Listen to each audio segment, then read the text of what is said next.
எலெக்ஷனுக்கு முன்னாடி எப்படி ஓட்டு கேட்க போனோமோ, எப்படி வரவேற்பு கொடுத்தாங்களோ அதே வரவேற்பு இப்பவும் இருக்கு. 15 வருஷமா 20 வருஷமா தீர்க்காத பிரச்சனைகளை இப்பவும் சொல்லிட்டு இருக்காங்க.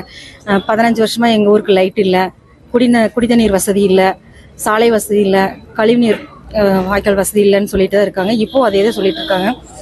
எங்க தலைவர் ஆட்சியில கூடிய சீக்கிரம் அதையெல்லாம் நாங்க நிவர்த்தி பண்ணி கொடுத்துருவோம். 50 ஆண்டு காலமா பார்த்தீங்கன்னா அதிமுக இந்த சாயப்பட்ட பிரச்சனை நிவர்த்தி ஆகல. அப்ப நீங்க வந்ததுக்கு அப்புறம் இப்போ ஓரளவு கட்டுப்பாடு கொண்டாந்துட்டீங்க. அது எப்படி பொதுமக்கள் சொல்றாங்க? வேற என்ன மாதிரி இல்ல, மக்கள் நல்ல வரவேற்பு கொடுக்குறாங்க. மக்கள் கிட்ட நல்ல வரவேற்பு. இந்த சாயப்பட்ட கழிவுநீர்னால நிறைய கேன்சர், கிட்னி ஃபெயிலியர், நிறைய மக்கள் பாதிக்கப்பட்டிருக்காங்க குமாரபாளையம் பள்ளிப்பாளையம் நகரத்துல. அதனால மக்கள் நல்ல வரவேற்பு கொடுக்குறாங்க. உங்களை தொடர்பு கொள்ளணும் அப்படிங்கும்போது பொதுமக்கள் எது மாதிரியான தொடர்புகள் கொள்ளலாம்? நேரடியாக நாங்க 2 தொலைபேசி எண் கொடுத்துருக்கோம். அந்த தொலைபேசி எண்ணுக்கு தொடர்பு கொண்டு சொல்றாங்க அவங்க பிரச்சனைகள் எல்லாம். நாங்க அதன் வழியா நாங்க தீர்வு காண்றோம். எப்போ வேணாலும் என்னை பார்க்கலாம். நான் அமைச்சர் கிடையாது. மக்கள் குமாரபாளையம் தொகுதி மக்கள் எல்லாருமே அமைச்சர் தான். அப்படிதான் நான் பார்க்குறேன்.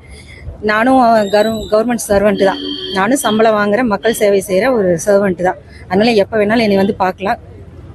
அன்னைக்கு இரவு பார்த்தீங்கன்னா புகார் வந்துச்சுன்னு நீங்க ஆய்வு பண்ணுங்க. தொடரும் கண்டிப்பா.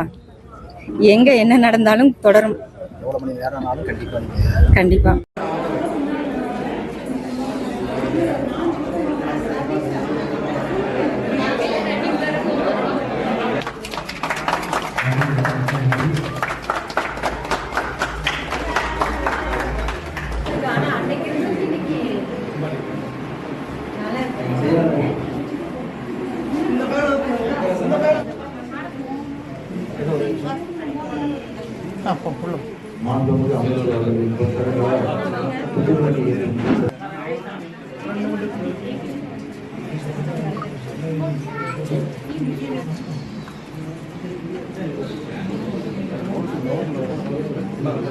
எலெக்ஷனுக்கு முன்னாடி எப்படி ஓட்டு கேட்க போனோமோ, எப்படி வரவேற்பு கொடுத்தாங்களோ அதே வரவேற்பு இப்பவும் இருக்கு.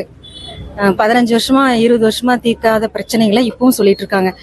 15 வருஷமா எங்க ஊருக்கு லைட் இல்ல, குடிதண்ணீர் வசதி இல்ல, சாலை வசதி இல்ல, கழிவுநீர் வாய்க்கால் வசதி இல்லைன்னு சொல்லிட்டு தான் இருக்காங்க. இப்போ அதே தான் சொல்லிட்டு இருக்காங்க. எங்க தலைவர் ஆட்சியில கூடிய சீக்கிரம் அதையெல்லாம் நாங்க நிவர்த்தி பண்ணி கொடுத்துருவோம். 50 ஆண்டு காலமா பார்த்தீங்கன்னா அதிமுக இந்த சாயப்பட்ட பிரச்சனை நிவர்த்தி ஆகல. அப்ப நீங்க வந்ததுக்கு அப்புறம் இப்போ ஓரளவு கட்டுப்பாடு கொண்டாந்துட்டீங்க. அது எப்படி பொதுமக்கள் சொல்றாங்க? வேற என்ன மாதிரி இல்ல, மக்கள் நல்ல வரவேற்பு கொடுக்குறாங்க. மக்கள் கிட்ட நல்ல வரவேற்பு. இந்த சாயப்பட்ட கழிவுநீர்னால நிறைய கேன்சர், கிட்னி ஃபெயிலியர், நிறைய மக்கள் பாதிக்கப்பட்டிருக்காங்க குமாரபாளையம் பள்ளிப்பாளையம் நகரத்துல. அதனால மக்கள் நல்ல வரவேற்பு கொடுக்குறாங்க. உங்களை தொடர்பு கொள்ளணும் அப்படிங்கும்போது பொதுமக்கள் எது மாதிரியான தொடர்புகள் கொள்ளலாம்? நேரடியாக நாங்க 2 தொலைபேசி எண் கொடுத்துருக்கோம். அந்த தொலைபேசி எண்ணுக்கு தொடர்பு கொண்டு சொல்றாங்க அவங்க பிரச்சனைகள் எல்லாம். நாங்க அதன் வழியா நாங்க தீர்வு காண்றோம். எப்போ வேணாலும் என்னை பார்க்கலாம். நான் அமைச்சர் கிடையாது. மக்கள் குமாரபாளையம் தொகுதி மக்கள் எல்லாருமே அமைச்சர் தான். அப்படிதான் நான் பார்க்குறேன். நானும் கவர்மெண்ட் சர்வெண்ட் தான். நானும் சம்பளம் வாங்குற, மக்கள் சேவை செய்கிற ஒரு சர்வெண்ட் தான். அதனால எப்போ வேணாலும் என்னை பார்க்கலாம்.